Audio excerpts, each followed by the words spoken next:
Hi everyone. I hope सब लोग घर पे सुरक्षित हैं और थोड़ा घर पे अच्छा टाइम स्पेंड कर रहे हैं। आज हम लोग सीखने जा रहे हैं पार्ट्स ऑफ स्पीच, जो कि शब्द के भेद कहा जाता है। शब्द के भेद अगर आप एक बार समझ जाते हैं तो आप लोगों को एक अंडरस्टैंडिंग हो जाएगा, बेसिक अंडरस्टैंडिंग, कि किसी पर्टिकुलर सेंटेंस में जो वर्ड्स हैं उनका क्या महत्व है और कौन सा वर्ड कहाँ यूज़ किया जाना है। ओके, सो हम स्टार्ट करते हैं पार्ट्स ऑफ स्पीच से। तो basically there are 8 parts of speech. 8 parts of speech होते हैं and that parts of speech is noun, pronoun, adjectives, verb, adverb, preposition, conjunction and interjection। तो हम लोग एक एक करके ये सारे के सारे पार्ट्स ऑफ स्पीच समझेंगे, उनका एक बेसिक अंडरस्टैंडिंग लेंगे। हम स्टार्ट करते हैं संज्ञा से, जो कि नाउन कहा जाता है।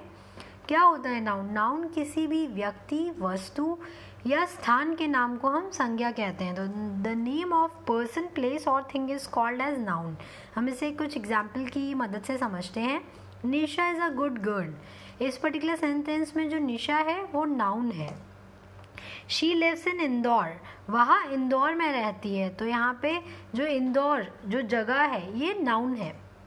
आई हैव अ पेन, मेरे पास एक कलम है।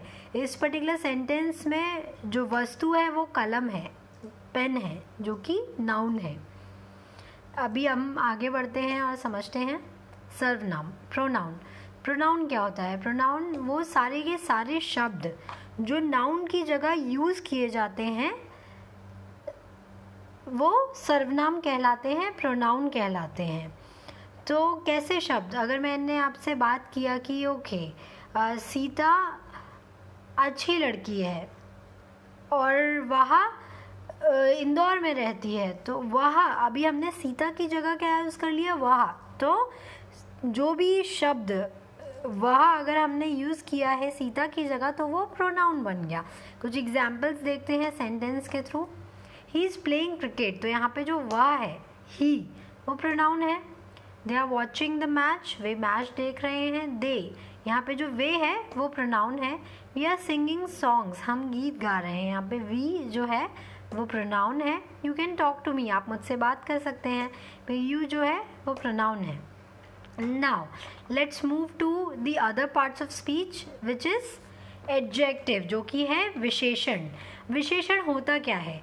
विशेषण से आपको इतना तो समझ में आ रहा है कि कुछ विशेषता शायद बताता होगा। अगर मैं विशेषण से समझने की कोशिश करूँ तो हाँ, आपने सही समझा। जो भी संज्ञा और सर्वनाम होते हैं, नाउन और प्रोनाउन होते हैं, उनके बारे में कुछ एडिशनल इन्फॉर्मेशन या फिर उनकी विशेषता जो बताता है वही विशेषण कहलाता है, एडजेक्टिव कहलाता है। Adjectives are the words used to describe और मॉडिफाई अबाउट द नाउन और द प्रोनाउन। मे बी वो प्रेज कर रहे हैं या कुछ बैड वर्ड्स बोल रहे हैं, कुछ भी बोल रहे हैं अगर नाउन या प्रोनाउन के बारे में, तो वो विशेषण कहलाते हैं। एग्जाम्पल से देखते हैं। He is a good boy, वह अच्छा लड़का है। यहाँ पे वह कैसा लड़का है? अच्छा, राइट। तो ये जो गुड है ये विशेषण है। He lives in a beautiful house, वह एक सुंदर घर में रहता है। वह कैसे घर में रहता है? अभी ब्यूटीफुल, सुंदर घर में रहता है। तो यहाँ पे जो हाउस कैसा है वो बता रहा है, सुंदर। तो ये एडजेक्टिव है, विशेषण है। Shyam is an adorable baby, Shyam एक प्यारा बच्चा है। यहाँ पे श्याम कैसा बच्चा है? एडोरेबल। तो श्याम की विशेषता ये एडोरेबल बता रहा है, तो एडोरेबल है विशेषण हमारा, एडजेक्टिव। अब हम मूव करते हैं वर्ब पे, क्रिया पे। तो वो सारी चीज़ें जो कि बताती हैं, जो करता है, जो सब्जेक्ट है, वो क्या एक्शन परफॉर्म कर रहा है या क्या चीज़ें कर रहा है, वो वर्ब कहलाती हैं। तो वर्ब्स आर द एक्शन और doing things words in a sentence that describes what the subject is doing. Examples की मदद से समझते हैं इसे। ही इज़ ईटिंग फूड, वह खाना खा रहा है। तो यहाँ पे जो प्रोसेस है वो क्या है? खाने का, राइट, खा रहा है वो, तो ईटिंग वर्ब है। ही स्लेप्ट ऑल नाइट, वह पूरी रात सोआ। तो यहाँ पे वो क्या कर रहा है? सो रहा है, राइट। तो वो वर्ब है। We eat lunch at 2 PM, तो हम कितने बजे खाना, हम क्या करते हैं, 2 बजे खाना खाते हैं, तो यहाँ पे जो खाना है वो है वर्ब। अभी हम मूव करते हैं आगे एडवर्ब की तरफ, जिसे हम हिंदी में क्रिया विशेषण बोलते हैं। अगर आप देखेंगे इसमें एडवर्ब 2 चीज़ों से मिलकर बना है, एड प्लस वर्ब, मतलब जो कुछ ऐड करे वर्ब के अंदर, क्रिया के अंदर, वो एडवर्ब कहलाता है। सिंपल सा मीनिंग है इसका। तो एडवर्ब कैसे शब्द होते हैं? These words give additional information about verb, mostly verb के बारे में एडिशनल इन्फॉर्मेशन देते हैं, लेकिन एडजेक्टिव और एडवर्ब्स के बारे में भी कुछ एडिशनल इन्फॉर्मेशन देते हैं वाक्य में, वो एडवर्ब कहलाते हैं। जैसे कि शी इज़ वॉकिंग स्लोली, वह धीरे धीरे चल रही है। तो कैसे चल रही है? वह धीरे धीरे, राइट। तो ये जो धीरे धीरे है वो है एडवर्ब इस सेंटेंस में। सिंपल।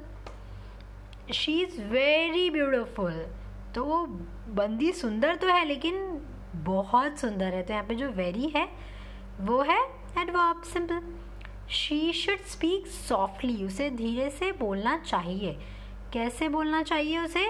धीरे से, सॉफ्टली। तो यहाँ पे जो एडवर्ब है वो है सॉफ्टली। नाउ हम लोग समझेंगे प्रीपोजिशन, जो कि संबंध बोधक होता है। तो प्रीपोजिशन क्या होते हैं? प्रीपोजिशन ऐसे शब्द होते हैं जो कि रिश्ता बताते हैं नाउन, वर्ब्स और एडजेक्टिव के बारे में। वही हमने लिखा है, preposition describe the relationship between the nouns, verbs and adjective. Examples देखते हैं। She can come in the room, वह कमरे में आ सकती है। यहाँ पे जो इन है preposition. Please wait outside the class, कृपया कक्षा के बाहर प्रतीक्षा करें। तो यहाँ पे जो बाहर है वो है preposition. She stage near my house, वहाँ मेरे घर के पास रहती है। यहाँ पे जो पास है, नियर, वो है प्रीपोजिशन।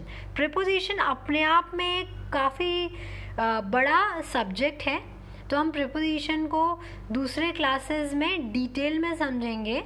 तो डोंट वरी, अभी आपको बस ये समझना है कि प्रीपोजिशन होता क्या है, भाई ये क्या चीज़ है, तो वो आई एम श्योर आपको समझ में आ गया होगा। अभी हम मूव करते हैं नेक्स्ट पार्ट ऑफ स्पीच पे, जो कि होता है समुच्चय बोधक शब्द, कंजंक्शन। अब कंजंक्शन क्या होते हैं? कंजंक्शन ऐसे शब्द होते हैं जो कि 2 सेंटेंस को जॉइंट करने का काम करते हैं, या 2 शब्दों को जॉइंट करने का काम करते हैं, 2 अलग अलग पार्ट्स को जॉइंट करने का काम करते हैं। जैसे कि Sita and Gita are sisters, Sita और गीता बहनें हैं। यहाँ पे जो और है, एंड है, वो है conjunction. You can write with a pen और पेंसिल, आप पेन या पेंसिल से लिख सकते हैं। यहाँ पे जो या है और है वो इन दोनों चीज़ों को जोड़ने का काम कर रहा है, तो ये कंजंक्शन है। एक और एग्जाम्पल देखते हैं। Don't go there because it's dark, अंधेरा होने के कारण वहाँ मत जाओ। तो कारण जो बिकॉज है वो क्या है?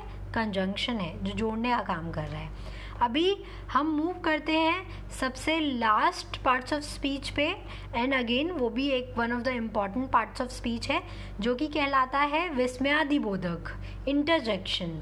विस्मयादिबोधक क्या हुआ?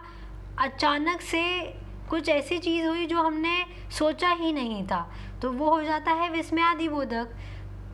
और कैसे पहचाना जा सकता है? वहाँ पे सारा का सारा एक्सक्लेमेटरी मार्क लगा होता है। जो भी सारे इंटरजेक्शन जब भी आपको दिखेंगे तो उनको ऐसे इस तरह से ही डिनोट किया जाता है।